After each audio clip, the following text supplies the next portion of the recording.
ఫలాన్ని ఇస్తానని, తలరాతిని ఇస్తానని, గొప్ప పేరును పెడతానని, ఇలా ఇంకా రకరకాల బహుమానాలు దేవుడు మనకి ఇస్తాడని. అలాగే గొర్రెపిల్ల వివాహ మహోత్సవం అక్కడ జరుగుతుంది. గొర్రెపిల్ల పెండ్లి విందు కూడా అక్కడ జరుగుతుంది. ఎత్తబడిన పరిశుద్ధులందరికీ జరిగే సంఘటన అది. ఇది మొదటి అర్ధవారం. రెండవ అర్ధవారంలో ఎత్తబడిన వాళ్ళకి జరిగే సంఘటన. ఇకపోతే పోయిన వారం చెప్పిన సంగతులన్నీ మీకు గుర్తున్నాయి కదా. ప్రభు ఎప్పుడు రాకడ జరుగుతుంది? ప్రభు రాకడ ఎప్పుడు జరుగుతుంది ఒకసారి చెప్తారా? ప్రభు రాకడ ఎప్పుడు జరుగుతుంది? మధ్యాకాశానికి వస్తాడు. ఎప్పుడు, ఏ సందర్భంలో ప్రభు రాకడ జరిగిద్ది? కడబూర ఎప్పుడు మోగిద్ది? కడబూర అంత్య అబద్ధ క్రీస్తు వెళ్ళి అతి పరిశుద్ధ స్థలంలో కూర్చున్నప్పుడు కడబూర మ్రోగిద్ది. అప్పుడు మృతులైన వారు మొదట లేస్తారు. తర్వాత సజీవులంగా ఉన్న మనం లేపబడతాం. అప్పుడు భూజనులందరూ ఆయన చూసి రొమ్ము కొట్టుకుంటారు. అయ్యో, నేను సువార్త విన్నా, మారు మనసు పొందలేకపోయానని. ఎవరైతే 666 ముద్ర వేయించుకున్న వాళ్ళందరూ బాధపడతా ఉంటారు, రొమ్ము కొట్టుకొని ఏడుస్తూ ఉంటారు. అయినా ప్రయోజనం ఏమీ ఉండదు. ఈలోగా ఇశ్రాయేలు ప్రజలను వీడు శ్రమ పెడతాం మొదలు పెడతాడు. ఇశ్రాయేలు ప్రజలందరూ ఏం చేస్తారు? యెరూషలేములో నుంచి పారిపోతారు, అరణ్యానికి పారిపోతారు. సూర్యుని ధరించుకున్న స్త్రీ సందర్భంలో మీకు చెప్పా. నదీ ప్రవాహం వల్ల నీళ్లు వెళ్ళగక్కుచు మృంగాలను చూసినప్పుడు భూమి సహకారి అయి వాళ్ళకి కాపాడింది. సర్పముఖము చూడకుండానట్లు, అంటే అంత్యాబద్ధ క్రీస్తుకు కనబడకుండా ఇశ్రాయేలు ప్రజల్ని దేవుడు మిగతా 3.5 సంవత్సరాలు దాచిపెడతాడు. ఇది నేను పోయిన వారం చెప్పిన రీక్యాప్. అయితే ఇప్పుడు మిగతా 3.5 సంవత్సరాలు, 7 ఏండ్లు ఒప్పందం కుదుర్చుకున్నారు కదా. మొదటి అర్ధవారం అయిపోయింది, అంత్య అబద్ధ క్రీస్తు పాలన జరిగింది. ఇంక ఇప్పుడు వీడి శక్తులన్నీ నిర్వీర్యం అయిపోయినాయి. ఇంక వీడేం చేయలేకపోతా ఉన్నాడు. అందుకని తిరుగుబాటు జరిగింది అంత్య అబద్ధ క్రీస్తు మీద.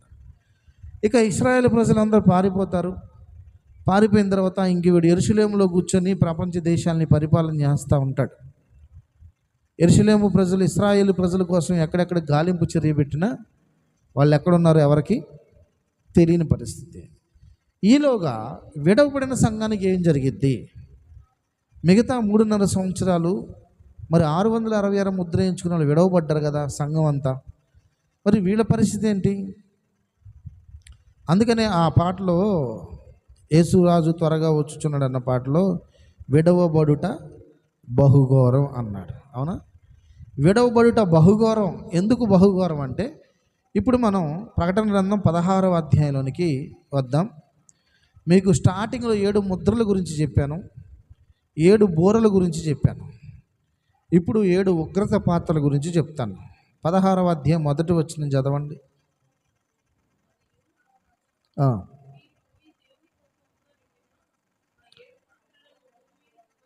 ఒక్క నిమిషం, 15వ అధ్యాయం కూడా మొదటి వచనం చూడము.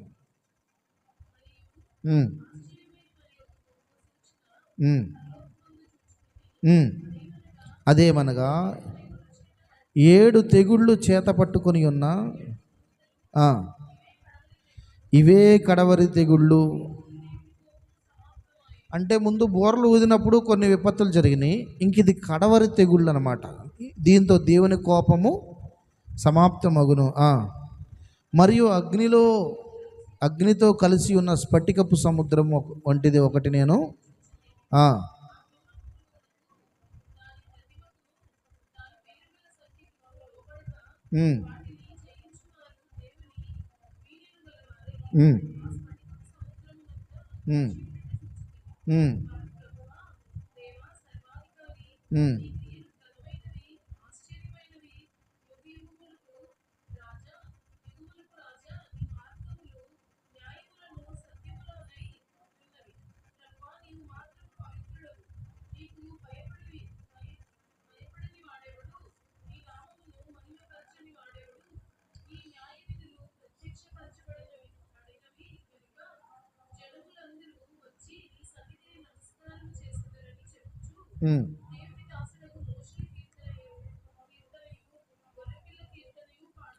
చాలు. ఈ 15వ అధ్యాయంలో 7 దూతలు కనిపిస్తూ ఉన్నారు. ఇవే కడవరి తెగుళ్ళు. ఆ తెగుళ్ళు భూమి మీద పడద్రోయబడతా ఉన్నాయి. అయితే ఎత్తబడిన సంఘం గురించి కూడా అక్కడ రాయబడింది 2వ వచనంలో, స్ఫటికపు సముద్రం వంటిది ఒకటి నేను చూచితిని, ఆ క్రూర మృగమునకును దాని ప్రతిమకును దాని పేరుగల సంఖ్యకును లోబడక వాటిని జయించిన వారు, అంటే ఎత్తబడిన సంఘం ఏం చేస్తూ ఉన్నారంటే దేవుని వీణలు గలవారై ఆ స్ఫటిక సముద్రమునొద్ద నిలిచి ఉండట చూచితిని. వారు ప్రభువా దేవా సర్వాధికారి, నీ క్రియలు ఘనమైనవి, ఆశ్చర్యమైనవి, యుగములకు రాజా, నీ మార్గములు న్యాయములు సత్యములై ఉన్నవి అని దేవుని సన్నిధిలో నిలిచి మోషే కీర్తన, గొర్రెపిల్ల కీర్తన పాడుతానంటే ఎత్తబడిన సంఘం ఎల్లంగాల్ని దేవుణ్ణి అక్కడ మహిమపరుస్తూ ఉంటారట. స్తోత్రం కలుగును గాక. కాబట్టి ఒకటి తీర్పులు జరుగుతాయి, అక్కడ న్యాయపీఠ తీర్పు జరిగింది, గొర్రెపిల్ల పెండ్లి జరుగుతుంది. వెళ్ళిన వాళ్ళందరూ అక్కడ దేవుణ్ణి స్తుతిస్తూ గాన ప్రతిగానాలు దేవుణ్ణి మహిమపరుస్తూ ఉంటారు, వీణలు ధరించిన వారై. ఇక 5వ వచనం చూస్తే, అటు తర్వాత నేను చూడగా సాక్ష్యపు గుడార సంబంధమైన ఆలయము పరలోకమందు తెరవబడెను. 7 తెగుళ్ళు చేత పట్టుకుని ఉన్న 7 దూతలు నిర్మలమును ప్రకాశమానమునైన రాతిని ధరించుకొని రొమ్ముల మీద బంగారపు దట్టీలు కట్టుకుని వారై ఆ ఆలయముల నుండి వెలుపలికి వచ్చి, అప్పుడు ఆ 4 జీవులలో ఒక జీవి యుగయుగములు జీవించు దేవుని కోపముతో నిండి ఉన్న 7 బంగారు పాత్రలను ఆ 7 దూతలకు ఇచ్చెను. అంతటా దేవుని మహిమ నుండి ఆయన శక్తి నుండి వచ్చిన పొగతో ఆలయము నింపబడినందున ఆ 7 దూతల యొద్ద ఉన్న 7 తెగుళ్ళు సమాప్తి యొగు వరకు ఆలయమందు ఎవడను ప్రవేశింపజాలక పోయెను. ఇది ఈ 7 తెగుళ్ళే 7 ఉగ్రత పాత్రలు. ఈ ఉగ్రత పాత్రలు ఎందుకు అంటే విడవబడిన వాళ్ళ మీద కుమ్మరించడానికి. ఎందుకంటే మొదటి అర్ధవారంలో ఎన్నో ఇబ్బందులు పడ్డారు వాళ్ళు, రాత్రి మగులు నెమ్మది లేని వారై ఉన్నారు. అయినా కానీ దేవుని మహిమపరచకుండా దేవుని దూషించారు అని మనం చదువుకున్నాం. ఇన్ని జరుగుతున్నా కానీ వాళ్ళు దేవుని దూషించరే కానీ దేవుని నామాన్ని మహిమపరచలేదు అన్న మాట 9వ అధ్యాయం ఉంటుంది చూడండి ఒక్కసారి.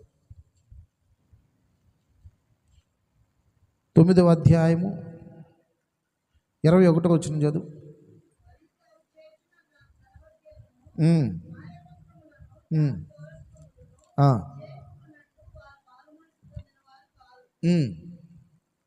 కొంచెం పైన ఉంటుంది చూడమ్మా, 20వ వచనం అనుకున్నా చూడు.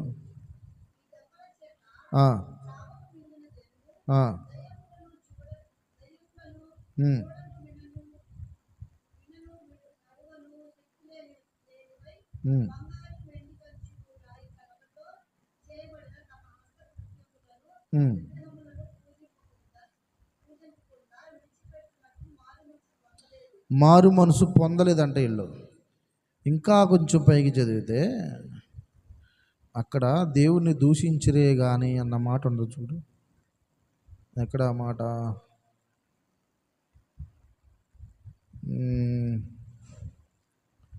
దేవుడికి స్తోత్రం కలుగును గాక. హల్లెలూయా. స్తోత్రం స్తోత్రం స్తోత్రం.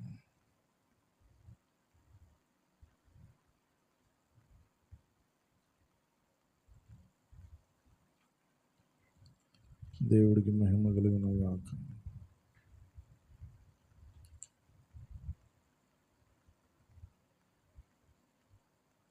సరే నేను చూపిస్తానులేండి, అది 9వ అధ్యాయంలోనే ఉండాలా.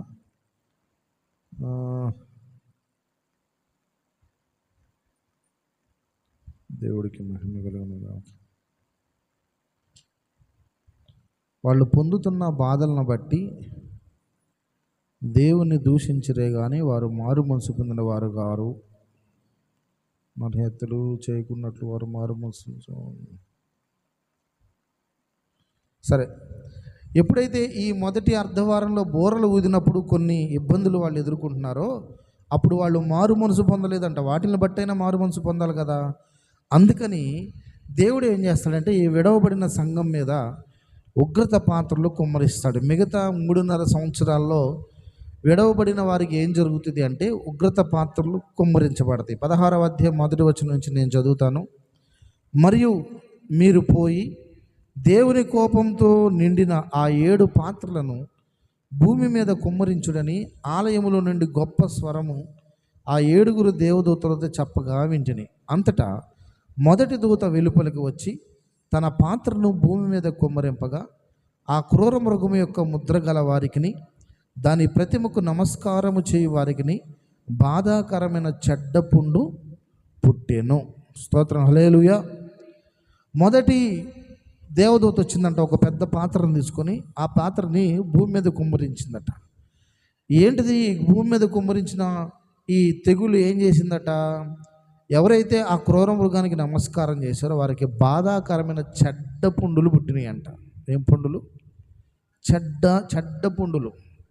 అంటే మరి అవి గోక్కోటానికో లేకపోతే వాటిలో నుంచి చీమి రక్తం వస్తూ ఉందో ఏమో మనకైతే తెలియదు. అంత భయంకరమైన పరిస్థితి విడవబడిన వాళ్ళ పరిస్థితులకు వస్తుంది. ఏందమ్మా రెఫరెన్స్ దొరికిందా? 16లోనా? దీంట్లోనే వచ్చిందిలే. ఓకే, దేవునికి స్తోత్రం కలుగును గాక. నేను మొదటి అర్ధవారంలో అనుకున్నాను, రెండవ అర్ధవారంలో జరిగిద్ది. ఓకే, 16వ అధ్యాయంలోనే ఉంది నేను చెప్పిన మాట. 11వ వచ్చినవా? తర్వాత మనం లైన్లోకి వస్తుందిలే. ఇప్పుడు ఇక్కడ చూడండి, మొదటి దూత బోర ఊదినప్పుడు ఏం జరిగిందంట? బాధాకరమైన చెడ్డ పుండులు పుట్టినవాట. తర్వాత రెండవ దూత తన పాత్రను సముద్రంలో కుమ్మరింపగా సముద్రము పీనుగు రక్తము వంటిదాయను, అందువలన సముద్రంలో ఉన్న జంతువులన్నీ చచ్చెను. ఇక్కడ మనం గమనిస్తే బూరలు ఊదినప్పుడు సముద్రంలో ఎంత భాగం నాశనం అయిపోయినాయి? 3వ భాగం నాశనమైంది, అవునా? ఇక్కడ ఏమన్నాడు చూడండి, రెండవ దూత తన పాత్రను సముద్రంలో కుమ్మరింపగా సముద్రము పీనుగు రక్తము వంటిదాయను, అందువలన సముద్రంలో ఉన్న జంతువులన్నీ చచ్చెను. అన్నీ చచ్చిపోయినాయి. మీకేం అర్థమైంది? అక్కడ 3వ భాగం అన్నాడు ఫస్ట్ శ్రమ వచ్చినప్పుడు, 2వ అర్ధవారంలో సముద్రంలో అన్నీ చచ్చిపోయినాయి అన్నాడు. మీకేం అర్థమైందో చెప్పండి ఒకసారి నాకు.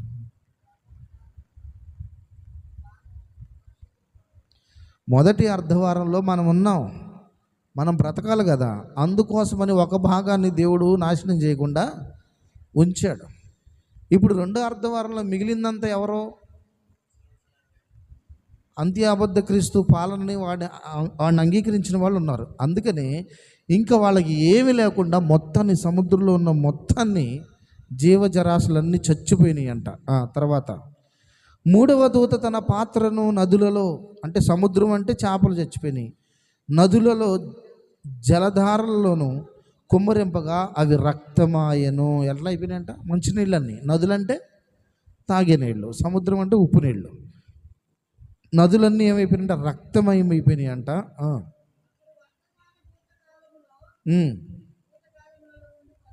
పవిత్రుడా,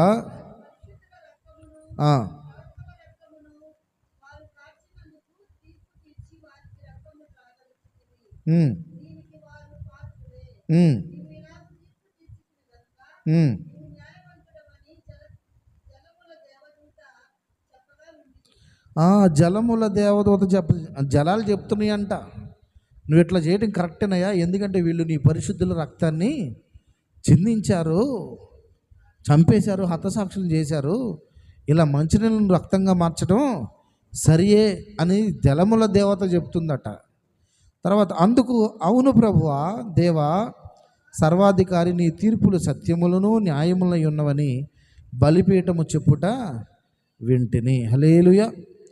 అంటే ఒకటి, మొట్టమొదటిది పాత్ర కుమ్మరించినప్పుడు శరీరం మీద చెడ్డ పుండులు పుట్టినవి విడవబడిన వాళ్ళందరికీ. అందుకని విడవబడుట బహుఘోరం అన్నాడు.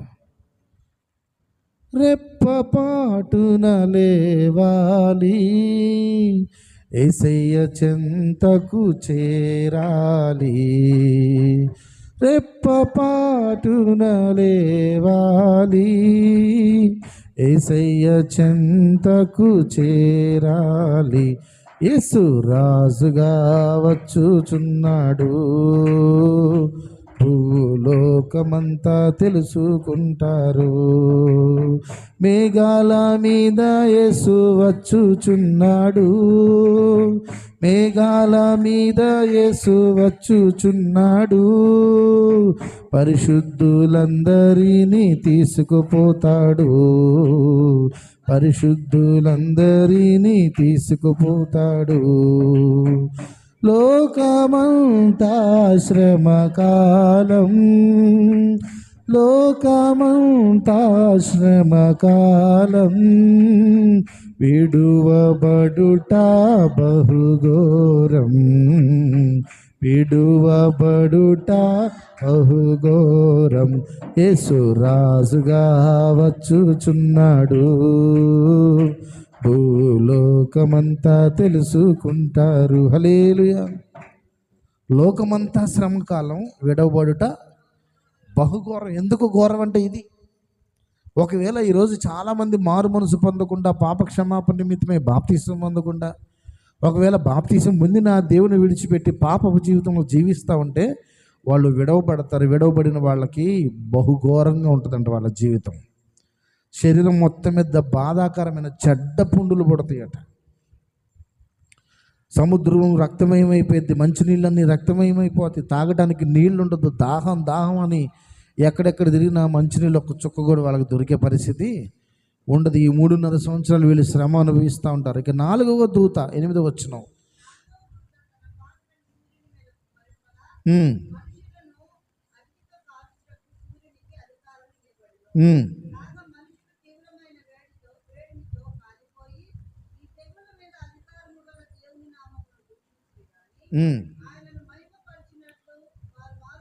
ఇది ఇందాక నేను చెప్పాలనుకున్న మాట. ఇది 4వ దూత బోర ఊదిందంట. పాత్ర కొమ్మరించినప్పుడు సూర్యుడి మీద కొమ్మరించిందట. సూర్యుడి మీద ఎప్పుడైతే ఆ ఉగ్రత పాత్ర కొమ్మరించబడిందో సూర్యుడు రసం యొక్క ఎండ ఇంకా ఎక్కువైపోయిందట. మొన్న ఎండాకాలమే మనం తట్టుకోలేకపోయాం. హల్లెలూయా. సైన్స్ పరంగా చెప్పేది ఏంటంటే ఓజోన్ పొర ఒకటి ఉంటుంది. ఓజోన్ పొర కనుక శాంతం చినిగిపోతే డైరెక్ట్గా సూర్యరశ్మి భూమి మీద పడుతుంది. అప్పుడు శరీరం కూడా చాలా ఇబ్బందికరమైన పరిస్థితులు, పుళ్ళు, రకరకాల పరిస్థితి శరీరానికి వస్తుందని సైంటిస్టులు ఎప్పుడో చెప్పారు. హల్లెలూయా. అదే ఇక్కడ చెప్పాడు అనమాట. మళ్ళీ నేను చదువుతాను, వినండి. సూర్యుని మీద కుమ్మరింపగా మనుషులు అగ్నితో కాల్చుటకు సూర్యునికి అధికారము ఇయ్యబడెను. ఎండాకాలం కాసేపు నిలబడితేనే శరీరం తాటలు తీసినట్టు ఉంటుంది, అవునా?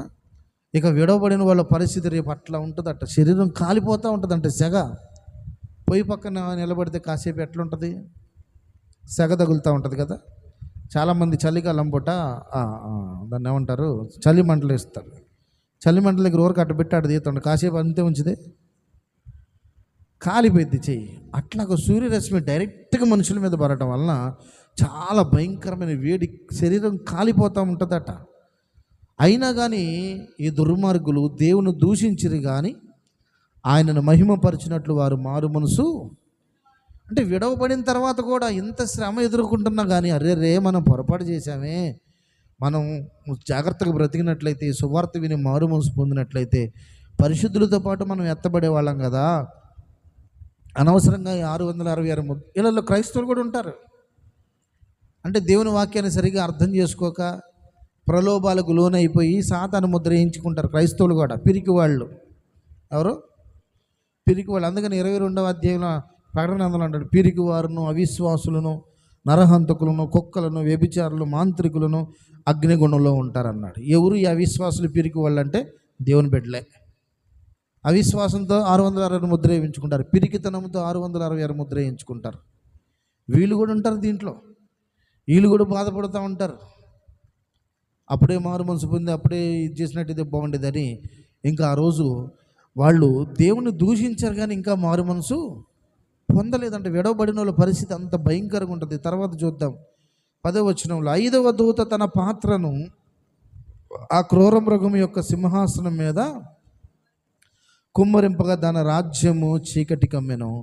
మనుషులు తమకు కలిగిన వేదన బట్టి తమ నాలుకలను కరుచుకొనుచుండిరి. తమకు కలిగిన వేదనలు బట్టి, పుండ్లను బట్టి, పరలోకమందున్న దేవుని దూషించరు కానీ తమ క్రియలను మాని మారు మనసును పొందిన వారు కారు. ఇక 5వ దూత ఎక్కడ కుమ్మరించిందంట పాత్ర? డైరెక్ట్గా ఏ సింహాసనం మీద అయితే అంత్య అబద్ధ క్రీస్తు కూర్చున్నాడో ఆ సింహాసనం మీదే ఉగ్రత పాత్ర కుమ్మరించిందట. ఇక చీకటి గమ్మిందంట, రాజ్యం అంతా చీకటి గమ్మింది, మనుషులందరూ వేదన పడుతూ ఉన్నారట. అంటే అంత్య అబద్ధ క్రీస్తు ఇంకా తన శక్తిని వాటన్నిటిని కోల్పోయే సందర్భం అది. తర్వాత 6వ దూత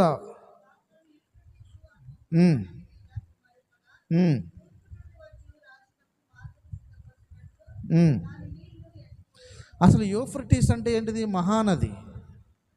యూఫ్రటీస్ సముద్రం, మహాసముద్రం అది. దాన్ని ఏమంటారు? సీ అనరు, ఓషన్ అంటారు. సీ అంటే సముద్రం లేదా నది అంటారు. ఇండియన్ ఓషన్ అంటారు. అంటే ఇండియన్ ఓషన్ అంటే ఏంటి? హిందూ మహాసముద్రం అని ఇండియన్ ఓషన్ అంటే. ఓకే, యూఫ్రటీస్ అనేది ఓషన్, ఒక మహాసముద్రం అది. అంటే ఎక్కడ మనకి ఏం కనిపించదు, ఆ దారి తెన్నులు ఏం కనిపించవు. అలాంటి మహాసముద్రం కూడాట ఎండిపోయిద్దంట. ఆ నీళ్లు ఎండిపోయాను. మరియు ఆ ఘటసర్పము నోట నుండి, క్రూర మృగము నోట నుండి, అబద్ధ ప్రవక్త నోట నుండి కప్పల వంటి 3 అపవిత్రాత్మలు బయలువెడలుగా చూచితిని. అవి సూచనలు చేయనట్టు దెయ్యముల ఆత్మలే. అవి సర్వాధికారి అయిన దేవుని మహాదినము జరుగు యుద్ధమునకు లోకమంతటా ఉన్న రాజులను పోగు చేయవలని వారి యొద్దకు బయలువెళ్ళి హెబ్రీ భాషలో హర్ముగిద్దోను చోటుకి వారిని పోగు చేశాను. ఇదిగో నేను దొంగవలే వచ్చుచున్నాను. తాను దిగంబరుడుగా సంచరించుచున్నందున జనులు తన దిశములను చూతురేమోనని మెలకువగా ఉండి తన వస్త్రమును కాపాడుకునేవాడు ధన్యుడు. అంటే ఇది ఫైనల్ అనమాట. ఇంకా 6వ దూత సముద్రం మీద తన పాత్రను కుమ్మరిస్తే మహాసముద్రం అది. మహాసముద్రం అంటే నీళ్ళన్నీ ఎండిపోయినాయి అంట. ఇంకా అవతల దేశం వాళ్ళు చక్కగా ఈ దేశానికి అంటే భూప్రపంచంలో ఉన్న ప్రజలందరినీ ఇంక యుద్ధానికి సమకూరుస్తున్నాం వాడు. అంటే ఇశ్రాయేలీలు ఎక్కడున్నాడో బయలుపరిచే సమయం దగ్గరికి ఆసన్నమైంది. అందుకని వాళ్ళందరినీ సమకూర్చడానికి యూఫ్రటీస్ నది ఎండిపోయిందట. తర్వాత 7వ దూత తన పాత్రను వాయుమండలం మీద కుమ్మరించగా సమాప్తమైనదని చెప్పుచున్న ఒక గొప్ప స్వరము గర్భాలయంలో ఉన్న సింహాసనం నుండి వచ్చెను. అప్పుడు మెరుపులను, ధ్వనులను, ఉరుములు పుట్టెను. పెద్ద భూకంపము కలిగెను. మనుషులు భూమి మీద పుట్టినది మొదలుకొని అట్టి మహాభూకంపము కలగలేదు. అది అంత గొప్పది. ప్రసిద్ధమైన మహాపట్టణము 3 భాగములాయను. అన్ని జనుల పట్టణములు కూలిపోయెను. తన తీక్షణమైన ఉగ్రతయను మధ్యము గల పాత్రను మహాబబులోనుకు ఇయ్యవలనని దానిని దేవుడు సముఖం నందు జ్ఞాపకము చేసిరి. ప్రతి ద్వీపము పారిపోయిను, పర్వతములు కనబడకపోయాను. 5 మనుగుల బరువు గల పెద్ద వడగండ్లు ఆకాశం నుండి మనుషుల మీద పడెను. ఆ వడగండ్ల దెబ్బ మిక్కిలి గొప్పదైన మనుషులు ఆ దెబ్బలకు బట్టి ఎంత అంటే వడగండ్లు 5 మనుగులు. మనుగు అంటే ఎంత తెలుసా? ఎన్ని కేజీలు మనుగంటే? ఎంత? కాదు, కట్టు అంటే 3 కేజీలు, మనుగు అంటే 12 కేజీలు. ఎంత? 12 కేజీలు మనుగు అంటే. 5 మనుగులు అంటే 5 12 60 కేజీలు వడగండ్లు పడతాయి అంట. మొన్న ఒక 5 ఇయర్స్ బ్యాక్ 10 ఇయర్స్ బ్యాక్ ఆస్ట్రేలియాలోనే ఎక్కడో వడగండ్ల వాన కురిచింది. మీరు ఎప్పుడైనా చూసారో లేదో? బయట కారులు పెడితే కారుల అద్దలన్నీ పగిలిపోయినాయి ఆ వడగండ్లు పడి. ఇంతలా వడగండ్లు. చాలా ఇయర్స్ అయింది, దాదాపు 6 ఇయర్స్ బ్యాక్, 5 ఇయర్స్ బ్యాక్ ఆ వీడియో వచ్చింది. వాళ్ళు ఇంట్లో ఉండి వీడియో తీస్తున్నారు. ఆ కారుల అద్దాలు పగిలిపోతుంటే లోపల నుంచి కేకలేస్తున్నారు. చూసారా? ఎవరన్నా చూసారా? అద్దాలు పగిలిపోతున్నాయి అంటే అంతంతలా వడగండ్లు కారు మీద పడుతున్నాయి. కారు మీద టాప్ మీద పడితే అది సొట్టబోతుంది. ఎంత సైజు ఉన్నాయి అంటే భవిష్యత్తులో 60 కేజీల వడగండ్లు పడితే నెత్తి మీద పడితే చచ్చిపోతాడు ఆడు. అంటే అంత భయంకరమైన విడవబడిన వాళ్ళకి అంత భయంకరమైన శ్రమలు ఉంటాయి. 7 ఉగ్రత పాత్రలు కుమ్మరించినప్పుడు 7 రకాలైన భయంకరమైన విపత్తులు, కడవరి తెగుళ్ళు అంటే అవి. హల్లెలూయా. 7 రకాల తెగుళ్ళు వాడి మీదకి వచ్చినాయి. ఇక విడవబడిన వాళ్ళందరూ ఈ శ్రమలు పడుతున్నా కానీ దేవుణ్ణి మాత్రం దూషించడం మానలేదట. దేవుడికి మహిమ కలుగును గాక. ఇంతటితో 7 తెగుళ్ళు పూర్తయిపోతాయి. ఈ 7 తెగుళ్ళు జరిగేసరికి 3.5 సంవత్సరాల కాలం పట్టింది. ఎంత? మిగతా 3.5, 7 సంవత్సరాలు కదా మొత్తం. 3.5 అయిపోయింది, ఇది 3.5. మిగతా 3.5 సంవత్సరాలు విడవబడిన వాళ్ళకి మహాశ్రమలు. ఏం శ్రమలు? మహాశ్రమలు. 7 ఏండ్ల మహాశ్రమలు అంటారు. మొదటి అర్ధవారంలో మహాశ్రమలు కాదు, రెండో అర్ధవారంలో మహాశ్రమలు. ఇవి భయంకరమైనవి. మొదటి అర్ధవారంలో ఏం జరిగినాయి? నీళ్ళు రక్తంగా మారింది, చీకటి సూర్యుని గమ్మింది, నీళ్లు చేదైపోయినాయి, తేళ్ళు లాంటి మిడతలు వచ్చినాయి. ఇవి సాధారణమైనవి జరిగినాయి. కానీ ఇవి చూడు ఎంత భయంకరంగా ఉన్నాయి అసలు. వీటిని మహాశ్రమలు అంటారు. కాబట్టి మనం వీటిని బట్టి ఇంకా ఎవరైతే మారు మనసు పొందలేదో వాళ్ళకి వీటిని గురించి మనం తెలియపరచాలి. ఇదిగో ఎట్లా జరిగిద్ది, ఒకవేళ నువ్వు ప్రభువుని నమ్ముకోకుండా బాప్తీసం పొందుకోకుండా నువ్వు ఉంటే, విడవబడితే ఇదిగో ఇంత భయంకరమైన సిచ్యువేషన్స్ నువ్వు ఎదుర్కోవాలి అని ఇలా కూడా సువార్త చెప్పచ్చు. Praise the Lord. కొంతమంది ఇదంతా ఎవడు చూశాడు అంటే, చూస్తే నమ్మినోడు ధన్యుడు, చూసి నమ్మిన వానికంటే చూడక నమ్మినవాడు ధన్యుడు. ఇక ఇదంతా అయిపోయేసరికి 3.5 years, మొత్తం 7 సంవత్సరాల పూర్తిగా వస్తూ ఉంటుంది. ఇక 7 సంవత్సరాలు పూర్తిగా వస్తూ ఉన్నప్పుడు సముద్రం ఎండిపోయింది కదా, యూఫ్రటీస్ నది, వాడు జనాలందరినీ పోగు చేస్తాడు అన్నట్టు కదా. ఇప్పుడు ఇశ్రాయేలు ప్రజలు ఎక్కడున్నారో తెలిసిపోద్ది వాడికి, అంటే దేవుడే ఓపెన్ చేస్తాడు. అప్పుడు ఇశ్రాయేలు ప్రజలందరి మీదకి యుద్ధం చేయడానికి వీడు బయలుదేరతాడు. ఇప్పుడు 19వ అధ్యాయానికి రండి. 19వ అధ్యాయము 11వ వచనం నుంచి చూద్దాం. నేనే చదువుతానులే, మీరు చదవటానికి ఇబ్బంది పడుతున్నారు, తెలుగు కదా పాపం మీకు అర్థం కావట్లేదు. నేనే చదువుతాను, పాపం మీరు ఇంగ్లీష్ మీడియం చదువుకున్నట్టున్నారు. 19వ అధ్యాయం 11వ వచనం. మరియు పరలోకము తెరవబడి ఉండేట్టు చూచితిని, అప్పుడు ఇదిగో తెల్లని గుర్రం ఒకటి కనబడెను. దాని మీద కూర్చుండి ఉన్నవాడు నమ్మకమైన వాడును సత్యవంతుడును అను నామము గలవాడు. ఆయన నీతిని బట్టి విమర్శ చేయుచు యుద్ధము జరిగించుచున్నాడు. ఏం జరిగిస్తున్నాడంట? ఆయన నేత్రములు అగ్ని జ్వాలల వంటివి, ఆయన శిరస్సు మీద అనేక కిరీటములు ఉండెను.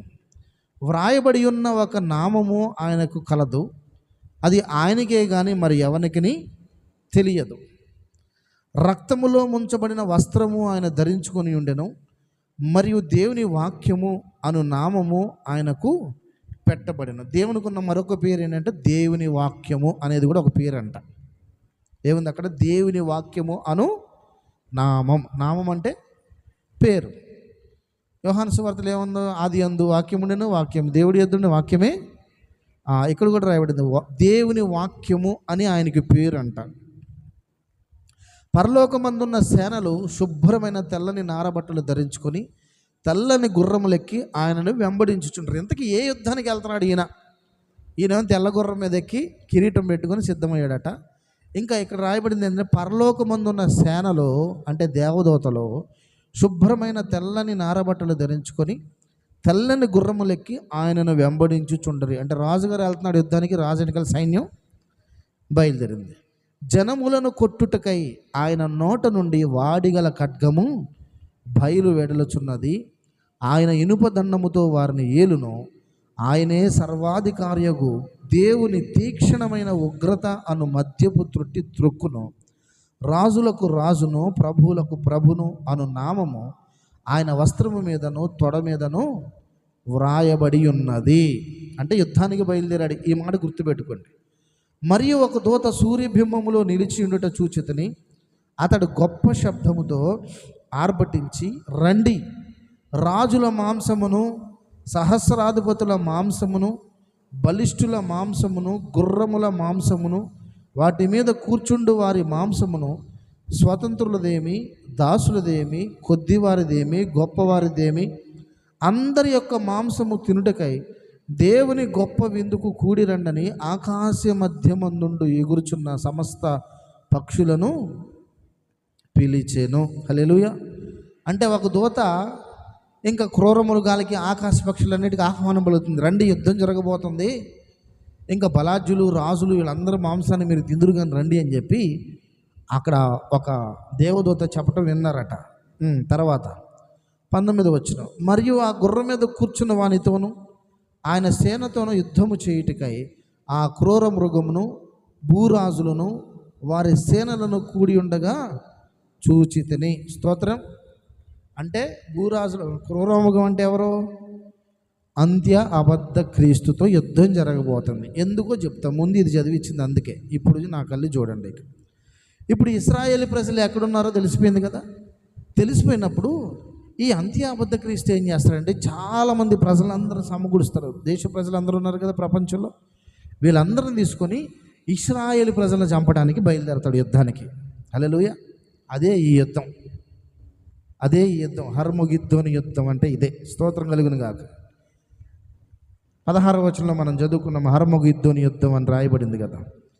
ఇప్పుడు వీడందరూ సేనలందరూ తీసుకుని యుద్ధానికి వెళ్ళి ఇశ్రాయేలు ప్రజలను చంపడానికి వెళ్తాడు.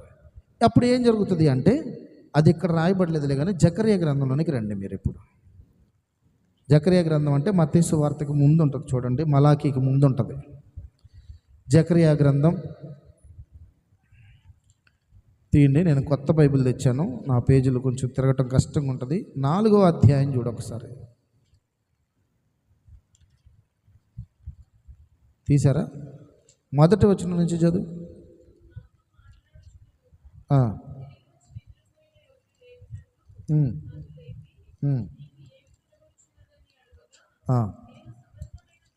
ఒక్క నిమిషం అమ్మ. 14వ అధ్యాయం అనుకుంటా చూడు. 14వ అధ్యాయం 4వ వచనం చదువు.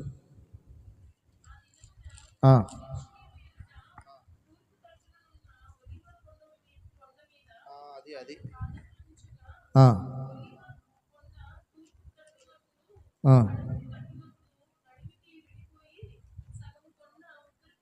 ఒక్క నిమిషం నేను చదువుతాను. మొదటి వచనం నుంచి జాగ్రత్తగా చూడండి. జకర్యా గ్రంథానికి కూడా సంబంధం ఉంది.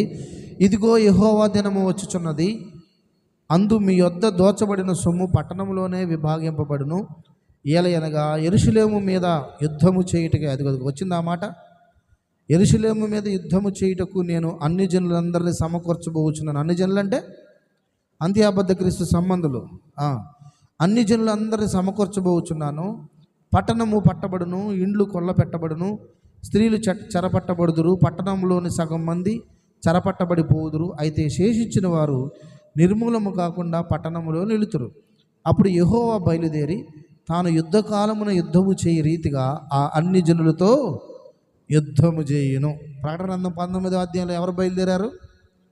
ఆయన తెల్ల గుర్రం వేసుకుని బయలుదేరారు. ఆయన వెనకాల సేనలు బయలుదేరారు. జకర్యా గ్రంథానికి దానికి లింక్ ఉందన్నమాట. ఇక్కడ నేను స్పష్టంగా చెప్పాడు. అప్పుడు యెహోవా బయలుదేరి, 3వ వచనం, తన యుద్ధకాలమున యుద్ధము చేయు రీతిగా ఆ అన్ని జనులతో యుద్ధము చేయును. ఆ దినమున యెరూషలేము ఎదుట తూర్పు తట్టునున్న ఒలీవల కొండ మీద ఆయన పాదములుంచగా, ఒలీవల కొండ తూర్పు తట్టుకును పడమటి తట్టుకును నడిమికి విడిపోయి సగము కొండ ఉత్తరపు తట్టుకును సగము కొండ దక్షిణపు తట్టునకును జరుగును. కనుక విశాలమైన లోయ ఒకటి ఏర్పడను. కొండల మధ్య కనబడు లోయ ఆజీలు వరకు సాగగా మీరు ఆ కొండలలోనికి పారిపోదురు. మీరు అంటే యెరూషలేములో ఉన్న ప్రజలు. మీరు ఆ కొండలలోనికి పారిపోదురు. రాజైన ఉజ్జియా దినముల్లో కలిగిన భూకంపములకు మీరు భయపడి పారిపోయినట్లు మీరు పారిపోదురు. అప్పుడు నీతో కూడా పరిశుద్ధులందరూ వచ్చెదరు. నా దేవుడైన యెహోవా ప్రత్యక్షమగును. హల్లెలూయా. అప్పుడు నీతో కూడా పరిశుద్ధులందరూ అంటే దేవుడు అందరిని తీసుకొని ఆ ఒలీవల కొండ మీద అడుగు పెడతాడన్నట. ఇశ్రాయేలు ప్రజలందరూ, ఈ యెరూషలేములో ఉన్న ప్రజలందరూ అంత్య అబద్ధ క్రీస్తు తరుముతూ ఉంటే పారిపోతూ ఒలీవల కొండ దగ్గరికి వస్తారు. ఎక్కడికి వస్తారు అంటే కనిపెడతాడు కదా ఎక్కడున్నాడని. ఇంక యుద్ధం చేయడానికి బరిగెత్తారు కదా. ఇప్పుడు ఇశ్రాయేలు ప్రజలందరూ వచ్చి ఒలీవల కొండ దగ్గరికి రాగానే అప్పుడు దేవుడు తన సేనలందరిని తీసుకొని మహామహిమతో దిగి వచ్చి ఒలీవల కొండ మీద కాలు పెడతాడు. యేసుక్రీస్తు వారు ఆరోహణమైంది ఎక్కడ? ఒలీవల కొండ మీదే ఆరోహణమై వెళ్ళాడు. మళ్ళీ తిరిగి వచ్చేది కూడా అక్కడికే వస్తాడు. పరిశుద్ధులందరిని తీసుకొని ఒలీవల కొండ మీద కాలు పెట్టగానే, ఒలీవల కొండ అంటే రెండుగా చీలిపోగానే ఏ ఇశ్రాయేలు ప్రజలైతే 3.5 సంవత్సరాలు దాచిపెట్టబడ్డారో ఆ ఇశ్రాయేలు ప్రజలు ఆ కొండ లోతుల్లోనికి వెళ్ళిపోతారట. హల్లెలూయా. ఏం చెప్పాడు అక్కడ? అదే కదా 5వ వచనం. కొండ మధ్యలో కనబడు లోయ ఆజీలు వరకు సాగగా మీరు ఆ కొండలలోనికి పారిపోదురు. స్తోత్రం. అప్పుడు నీతో కూడా పరిశుద్ధులందరూ వచ్చెదరు. నీ దేవుడైన యెహోవా ప్రత్యక్షమగును. యెహోవా ఆ దినమున ప్రకాశమానమగునని సంకుచితులు కాగా వెలుగు లేకపోవుదురు. స్తోత్రం కలుగును గాక. హల్లెలూయా. ఈ ఒలీవల కొండ మీద దేవుడు అడుగు పెట్టగా ఒలీవల కొండగా రెండుగా చీలిద్ది. ఈ ఇశ్రాయేలు ప్రజలందరూ ఆ కొండలోకి వెళతారు. ఇంకా అదే వాళ్ళకి బాప్తిసము. అప్పుడే వాళ్ళు మహిమ దేహాన్ని సంతరించుకుంటారు. స్తోత్రం కలుగును గాక. అంతమందికి అర్థమైంది. ఇశ్రాయేలు ప్రజలు ఏడున్నారో కనిపెడతాడు. వీళ్ళందరం తీసుకుని యుద్ధానికి బయలుదేరతాడు. బయలుదేరి వాళ్ళు ఎక్కడున్నారో కనిపెడతాం. కానీ వీళ్ళందరూ ఆ ఒలీవల కొండ దగ్గరికి రాగానే యేసుక్రీస్తు వారు ఆ ఒలీవల కొండ మీద కాలు పెట్టగా రెండుగా వీళ్ళందరూ ఆ కొండలోనికి వెళతారు. పాత నిబంధన గ్రంథంలో ఎలాగైతే సముద్రం చీలిపోయినప్పుడు ఇశ్రాయేలు దాంట్లో నడిచినప్పుడు వాళ్ళు ఐగుప్తులో నదులు నీటి ద్వారా నడిచినప్పుడు వాళ్ళు బాప్తిస్మం పొందిరి అన్న మాట ఉంది హెబ్రీ పత్రికలో. వాళ్ళు నీటి ద్వారా బాప్తిస్మం పొందిరి, నదుల ద్వారా బాప్తిస్మం పొందిరి అని. వీళ్ళు ఇప్పుడు కొత్త నిబంధనలో ఇశ్రాయేలు ప్రజలు కూడా కొండల మధ్యలోనికి వెళ్ళగానే వీళ్ళు వెంటనే మహిమ దేహాల్ని సంతరించుకుంటారు. బ్రతికుండగానే మార్పు చెందారు. ఎందుకంటే అప్పుడు నమ్మారు. ఇంకా మెస్సియాని అప్పుడు నమ్మారు. ఇంకా ఖచ్చితంగా నమ్మాలి కదా. ఒలీవల కొండ మీద దేవుడు అడుగుపెట్టాడు. ఇంకా ఖచ్చితంగా నమ్మాల్సిన పరిస్థితి వచ్చింది వాళ్ళు. అందుకనే దేవుడు తన వాగ్దాన ప్రజల్ని ఆ ఒలీవల కొండ దగ్గరికి వాళ్ళు రాగానే వాళ్ళని స్వీకరిస్తాడు. స్వీకరించగల ఇశ్రాయేలు ప్రజలందరూ మార్పు చెందుతారు. ఇదంతా 7 ఏండ్ల శ్రమల కాలం చివరిలో జరిగే అప్పుడు ఈ యుద్ధం జరిగిద్ది అనమాట. అప్పుడు దేవదూత ఏం చేస్తుంది? ఇందాక మనం చదువుకున్నాం కదా, 19వ అధ్యాయానికి రండి. ఇప్పుడు ప్రకటన మళ్ళీ చెప్తాను చూడండి. 14వ వచనం చూడండి ఒక్కసారి. 19:14. పరలోకమందున్న సేనలు శుభ్రమైన తెల్లని నారబట్టలు ధరించుకొని తెల్లని గుర్రములెక్కి ఆయనను వెంబడించుచుంటారు. దాని ముందు వచ్చినాల్లో వాడు జనాలందరూ తీసుకుని యుద్ధానికి బయలుదేరాడని ఉందా లేదా? కొంచెం ముందు తిప్పండి ఒక్కసారి.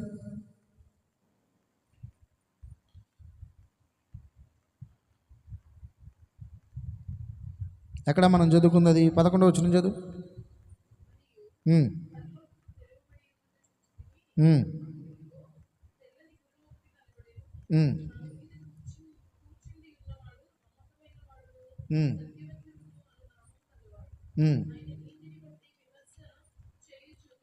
చాలు చాలు చాలు. మనం ఇందాక 16వ అధ్యాయంలో చదువుకున్నప్పుడు వాడు అందరిని తీసుకుని యుద్ధానికి బయలుదేరతాడు అన్నమాట అక్కడ రాయబడింది చూడండి. హర్మగిద్దుని యుద్ధం దగ్గర 12వ వచనం చూడండి. 16, 12లో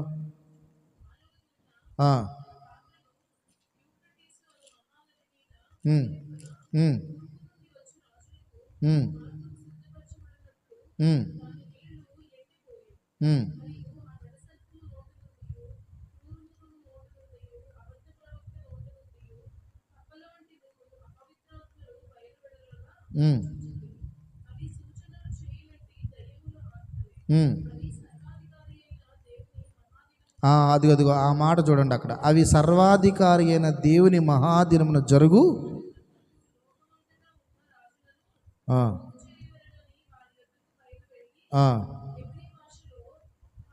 హర్మగిద్దోను చోటికి వారిని.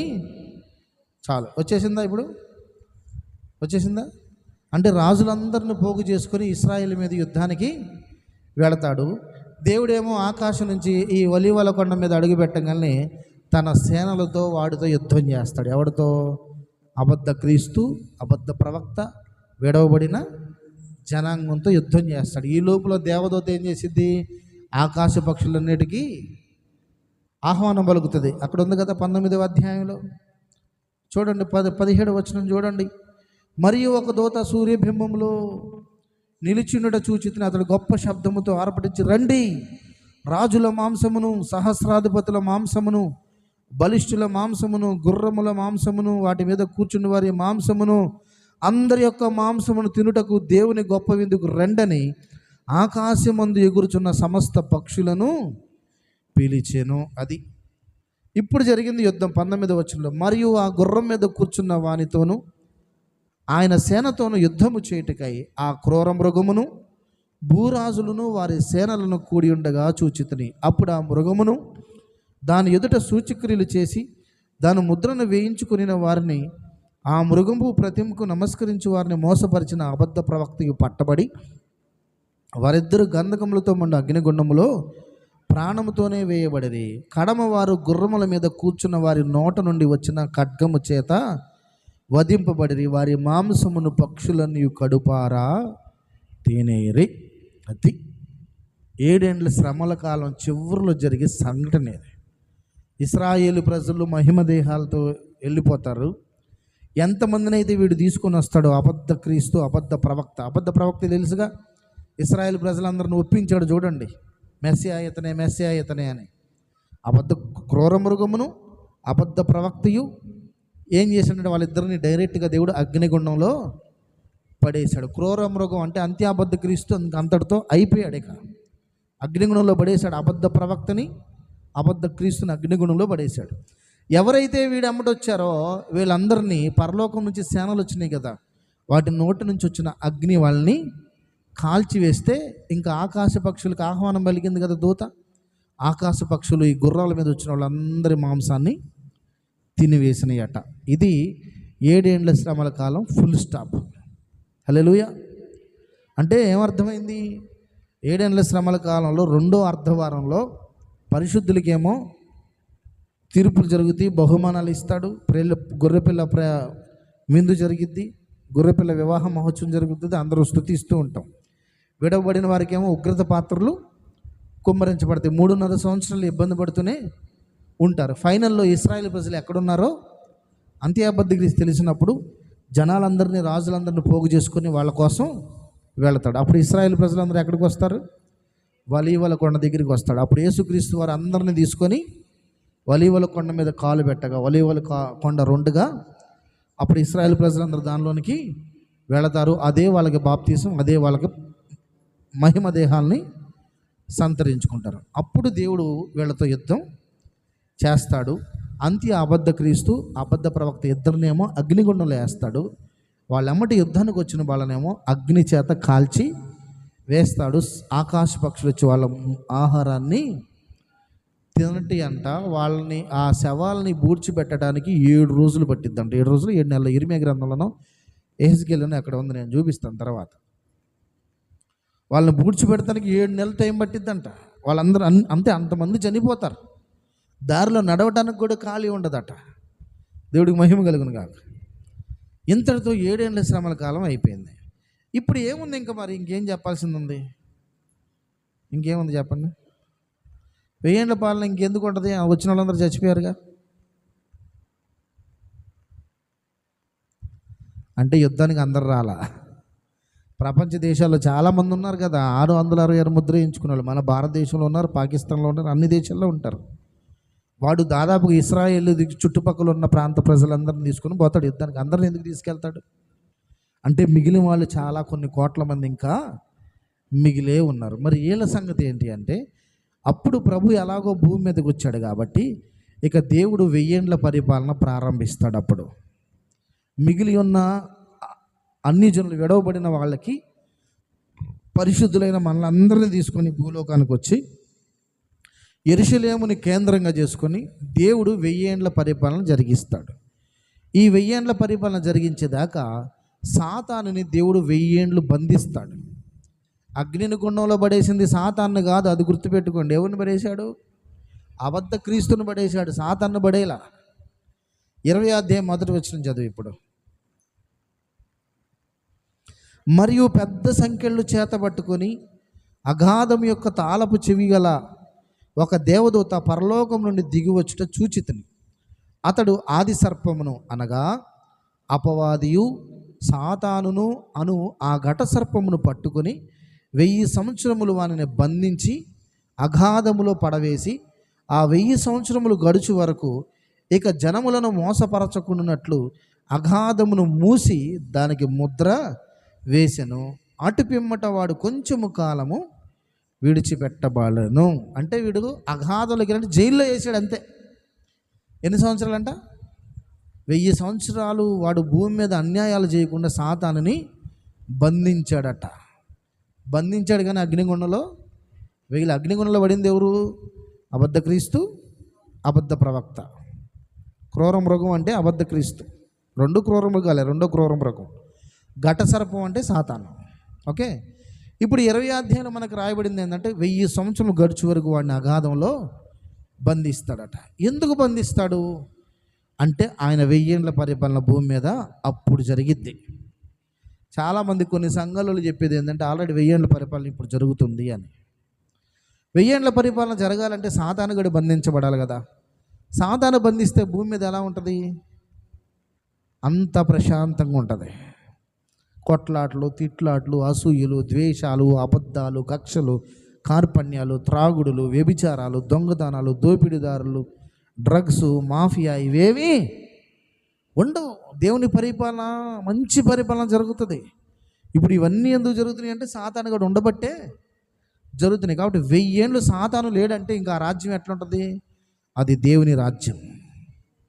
ఈ విడవబడిన జనాలందరినీ దేవుడు 1000 ఏళ్ళ పరిపాలన చేస్తాడు. చూడండి అక్కడ ఆ మాట ఉంటుంది, చూడండి 4వ వచనం. అంతటి సింహాసనములను చూచితిని, వాటి మీద ఆసీనులై ఉండి వారికి విమర్శ చేయుటకు అధికారము ఇయ్యబడెను. మనకి దేవుడు అధికారాలు ఇస్తాడు అప్పుడు. మరియు క్రూర మృగముకైనను దాని ప్రతిమకైనను నమస్కారము చేయక తమ నొసలు యందు కానీ చేతులు యందు కానీ దాని ముద్రను వేయించు కొనని వారిని యేసు విషయమే తామిచ్చిన సాక్ష్యము నిమిత్తమును దేవుని వాక్యము నిమిత్తము శిరచ్ఛేదనము చేయబడిన వారి ఆత్మలను చూచితిని. వారు బ్రతికిన వారై 1000 సంవత్సరములు క్రీస్తుతో కూడా. అది ఎవరైతే పాత నిబంధనల నుంచి యేసుక్రీస్తు రాకడ వరకు చనిపోయారో, హతసాక్షులు అయ్యారో, 666 ముద్ర వేయించుకోకుండా ఉన్నారో వాళ్ళందరూ ఏమయ్యారంటే తిరిగి బ్రతికారంట. అంటే మహిమ దేహాలతో దేవునితో కూడా 1000 ఏళ్ళ పరిపాలన దేవునితో కూడా రాజ్యము చేసిరి. అంటే సింహాసనాలు వేస్తాడు దేవుడు మనకి. మనమందరము ఆయా పట్టణాల్లో, ఆయా జిల్లాల్లో, ఆయా రాష్ట్రాల్లో మనల్ని అందరినీ దేవుడు అధికారులుగా పెట్టి ఈ విడబడిన వాళ్ళని దేవుడు మనం వాళ్ళ మీద ఏలికగా దేవుడు మనల్ని పెడతాడు. మనం పరిపాలన చేస్తాం. ఇంకప్పుడు హల్లెలూయా. ఇప్పుడు తగ్గ ఫీల్ అవుతున్నాం, నాకు లీడర్షిప్ రాలేదు, నాకు పరిచారకుల్లో పెద్దగా ఇవ్వలేదు, సంఘ పెద్దగా ఇవ్వలేదు, నన్ను పంచాయతీ ప్రెసిడెంట్ని కాలేకపోయాను, ఎమ్మెల్యేని కాలేకపోయాను, తగ్గ ఫీల్ అవుతూ ఉంటారు. అప్పుడు దేవుడు ఇస్తాడు. అప్పుడు ఎలక్షన్లు ఉండవు, ఏముండవు. పోరా నువ్వు సునీత, నువ్వు అక్కడికి వెళ్ళి రేపేళ్ళని పరిపాలించుకో, అలావని నువ్వు వెళ్ళి ఆవనగడ్డని పరిపాలించుకో అని ఒక్కొక్కరికి ఒక ఏరియా ఇస్తే మనం పోయి ఇంకా వాళ్ళ మీద పెత్తనం చేస్తాం. ఎవరి మీద? విడబడిన వాళ్ళ మీద. స్తోత్రం కలిగిన కాక. నా సొంతం అట్లా అక్కడ చెప్పాడుగా. దేవునితో కూడా ఏం చేస్తామంటే మనం రాజ్యం చేస్తామట. ఆ 1000 సంవత్సరములు గడిచే వరకు కడమ మృతులు బ్రతుకలేరు. ఇది మొదటి పునరుద్ధరణ. కడమ మృతులు అంటే